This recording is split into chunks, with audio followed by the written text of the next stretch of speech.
সকাল 11টা।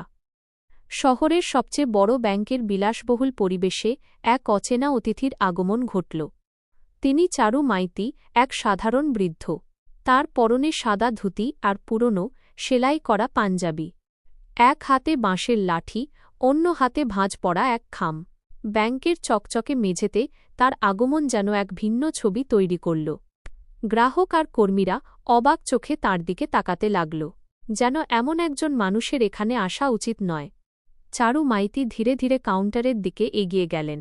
সেখানে বসেছিলেন কর্মী সীমা। চারুর মলিন পোশাক দেখে সীমা প্রথমে তাকে পাত্তা দিতে চাইল না। চারু যখন বললেন যে তার অ্যাকাউন্টে সমস্যা হয়েছে, সীমা তখন তাচ্ছিল্যের সুরে বলল, বাবা, আপনি বোধহয় ভুল ব্যাংকে চলে এসেছেন। চারু নরম গলায় আবার অনুরোধ করলেন, একবার দেখে নাও মেয়ে, হতে পারে আমার অ্যাকাউন্ট এখানেই আছে। অনিচ্ছা সত্ত্বেও সীমা খামটা নিল। তারপর তাকে অপেক্ষা করতে বলল এবং নিজের কাজে ব্যস্ত হয়ে পড়ল। চারু কিছুক্ষণ অপেক্ষা করে ম্যানেজারের সাথে দেখা করার ইচ্ছা প্রকাশ করলেন। ম্যানেজার সুনীল দূর থেকে চারুকে দেখে ফোন রেখে দিলেন, এদের জন্য আমার সময় নেই, বসিয়ে দাও, কিছুক্ষণ পর চলে যাবে। চারু মাইতিকে ওয়েটিং এরিয়ায় বসানো হল। চারপাশের ধনী গ্রাহকরা তাঁকে নিয়ে ফিসফাস করছিল, ভিখারি মনে হচ্ছে, এই ব্যাংকে ওর অ্যাকাউন্ট থাকার প্রশ্নই ওঠে না।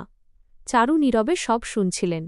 জুনিয়র কর্মী অমিতের চোখে পড়ল এই দৃশ্য। লোকের কথা শুনে তার মন খারাপ হল। সে চারুর কাছে এসে তার সমস্যার কথা জানতে চাইল। অমিত ম্যানেজারের কাছে চারুর কথা বলতে গেলেও সুনীল তাকে পাত্তা দিল না। 1 ঘণ্টা অপেক্ষার পর চারু নিজেই ম্যানেজারের কেবিনে ঢুকলেন। সুনীল তাচ্ছিল্যের হাসি নিয়ে চারুর সমস্যা জানতে চাইল। চারু খামটা সুনীলের হাতে দিয়ে বললেন, আমার অ্যাকাউন্টে কোনো লেনদেন হচ্ছে না, একবার দেখে বলো কী সমস্যা। সুনীল খাম না খুলেই অবজ্ঞার সাথে বলল, যখন অ্যাকাউন্টে টাকা থাকে না তখন লেনদেন বন্ধ হয়ে যায়। আপনার অ্যাকাউন্টে কিছু নেই, আপনি এখন চলে যান, ব্যাংকের পরিবেশ নষ্ট হচ্ছে। চারু মাইতি শান্তভাবে খামটা টেবিলে রেখে দিলেন। যাওয়ার আগে সুনীলকে বললেন, তুমি যা করেছ তার ফল ভোগ করতে হবে। চারু চলে যাওয়ার পর সুনীল খামটার দিকে ফিরেও তাকাল না, কিন্তু অমিত খামটা তুলে নিয়ে কৌতূহলবশত কম্পিউটারে তথ্য যাচাই করল। সে অবাক হয়ে দেখল, চারু মাইতি এই ব্যাংকের 60% শেয়ারের মালিক। অমিত এই রিপোর্ট নিয়ে সুনীলের কাছে গেলেও সুনীল অবজ্ঞাভরে তা সরিয়ে দিল। পরের দিন সকাল 11টায় চারু মাইতি আবার এলেন।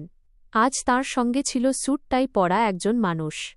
ব্যাংকে ঢুকেই তিনি সুনীলকে বললেন, তোমার ম্যানেজারের পদ চলে গেল, তোমার জায়গায় অমিত বসবে। এই কথা শুনে পুরো ব্যাংক স্তব্ধ হয়ে গেল।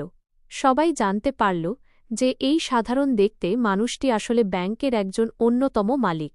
চারু সীমাকেও ডেকে বললেন, প্রথম ভুলের জন্য তোমাকে ক্ষমা করছি, কিন্তু মনে রেখো, এই ব্যাংকে গরিব ধনীর পার্থক্য হবে না, সবাইকে সমান চোখে দেখতে হবে। যাওয়ার সময় চারু নরম গলায় ফিরে তাকিয়ে বললেন, আমার অপমান মুছে যাবে, কিন্তু তোমাদের বিবেকের দাগ সারা জীবন থাকবে। তার কথাগুলো যেন প্রতিটি কর্মীর বুকে বিঁধে গেল। চারু চলে যাওয়ার পর ব্যাংকের ভেতর এক গভীর নীরবতা নেমে এল।